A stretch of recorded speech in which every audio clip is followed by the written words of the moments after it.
yerleri yakmak istedim canım. İçinden geçti.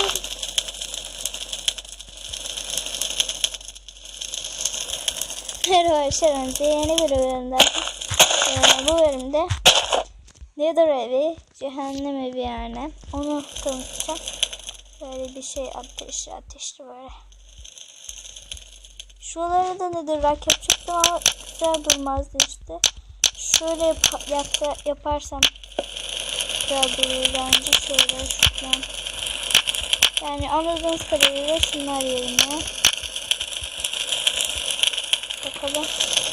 Çok havalı. Şunun içine giriyoruz. Böyle.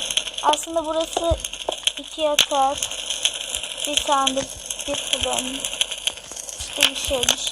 2 yatak, işte bir yatak. Öyle arkadaşlar. Ayşe, bu bölüm kısa olduğu için sürprizim var.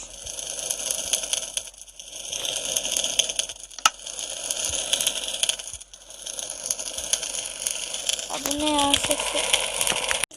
Özür dilerim. Telefon kapandı. Seslere bak ya.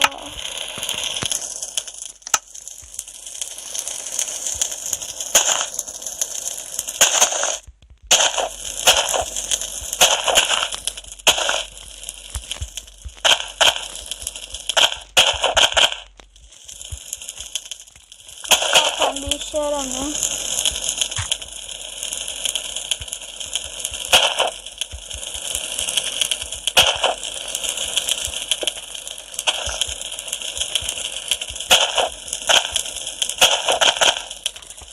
Bye bye.